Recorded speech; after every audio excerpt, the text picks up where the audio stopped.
All right, welcome back. So now we're gonna join two pinch pots. Again, our tools that we need are wooden modeling tool or a rib or both, and some type of scoring tool. Again, I use a comb and teriyaki chicken sticks, a container of water, and a sponge, okay? So to start, I have two pinch pots that are of even proportions, and I'm gonna do, it's called ramping. I'm gonna take one by just pinching out the first one on the lip, okay? A lot of pottery, there's a lot of humanistic terms, for the parts of it. And on the top of a pot, it's always got a lip. On the bottom of a pot, it's called a flip, okay? So we're gonna pinch the lip. Everyone say pinch the lip. Pinch the lip. Okay, all right. And so it'll look like that, kind of like a bell shape, kind of almost, okay? And then the next one, we're gonna pinch the lip inwards. So the first one we pinched outwards, and this one we pinch inwards. Okay, and the theory is that they should be able to overlap. But before we put them together, let's just see if that works. Ooh, that'll look nice, huh? That'll work well.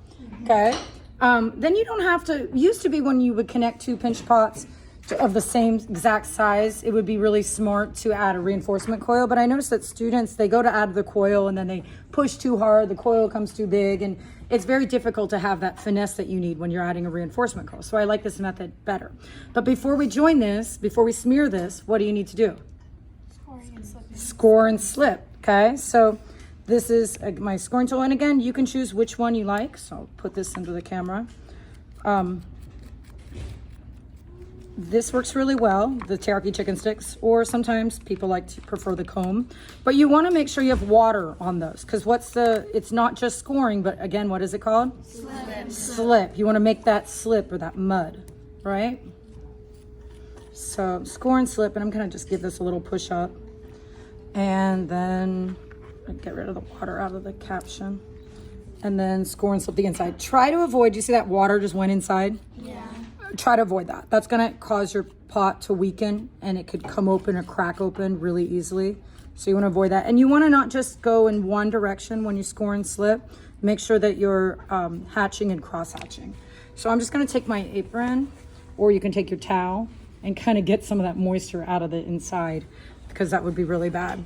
Already, do you see, look, it was sitting there and cracks started to form. I don't know if you could see that in the camera, but can you guys see? Yeah.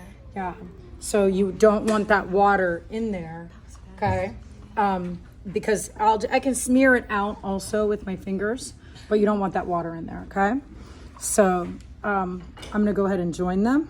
Again, moment of truth, okay? And this gets scary. A student said, well, how do you do it very carefully? You have to have finesse. Do you guys know what finesse is? Yeah. There used to be a shampoo called Finesse, but let me ask you this. And when you want something from your parents, do you approach them and be like, Mom, Dad, I want this? Oh. Or do you walk up and you say, Mother, Father, oh, Mother, your hair looks so nice today. Dad, oh, that was such a cool dad joke you told the other day. You're so cool, Mom and Dad. You're the best. What do you think? Can I have that toy, or can I have that new electronic device? What do you think works better? The second one. The second. That's finessing them. It's handling them with care, okay? Smooth talking them, right? Are you guys smooth talkers? Can you be? Do you know how? Yeah. Go. Okay. Watch out, con artist. Okay. No, but anyway, you want to smooth talk the clay too. You want to handle it with finesse. Okay. Love it. Smooth it up. Make it do what you want it to do. Okay. And so I'm smearing in, and really with a lot of finesse. Am I poking it really hard? No. No. You don't want to add into the clay. You want to just handle it with a lot of finesse. And another thing you can do, be careful, don't use a lot of water. I'm going to wipe this off on my apron. That's why we have the aprons. And you can even kind of smear it together like that if you're having trouble. Instead of just going straight with your fingers, you could do this first. Okay, or even second. It looks like a potato now, huh? Okay. Last year, you guys, I had a lot of Ceramics 2 students that made a potato out of this project. But, because they didn't want to do the day. What are you making, Max? I'm making a potato bowl this year. Nice. Okay.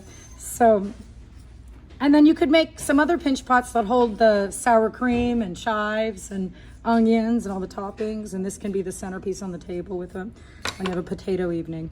Okay. So, does it look pretty well connected? Make sure you smear with this as well, and you want to try to get rid of most of the smearing marks. And you see all those stretch marks that were there? This is your time you can get rid of them. Then you want to have, because do you remember one of the rules when you connect two pieces of clay? You don't just score and slip, but you have to add ding, ding, ding, ding, ding, ding. Yeah, pressure, okay? So you can add pressure by a little bit by doing what I'm doing right now. And just kind of finessing the clay, gently paddling it. And I would suggest to get a dry paddle. If it starts getting really wet, this one got a little bit water on it, just exchange it out, or if there's no more to exchange, because we have a class set almost, but you can just zap it with a blow dryer for like 30 seconds, okay? And that's why you all have 2 blow dryers on each table, okay? Make sure that you guys always keep the blow dryers unplugged when they're not in use, because that's an OSHA rule, got it? Okay, so could I eventually shape this into whatever shape I wanted? Yes. Could it be flattened? Yes. There's an air bubble in there. You tell it what to do according to your hands paddling it and this paddle paddling it. If I wanted to start making it into a head shape, I can start doing that. Okay, if I wanted to make it into a square even, I could, or a triangle, I could do that because that air is stuck in there. And if you use finesse with the paddle, you get it to be whatever shape you want. Now, I'm really happy if you just get 2 pinch pots today, but if you get them put together, wonderful. To bag this, first off, I'm gonna ask someone to put their hand in the screen and hold it for me. Okay, thank you.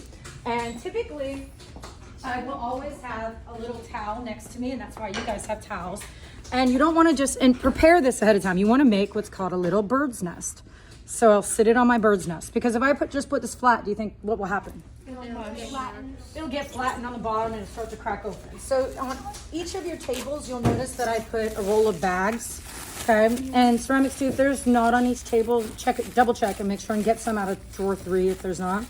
The rule of this bag, I shouldn't do that, but wet your finger and go to the end. Not this end with the line, the other end. And then just open it up,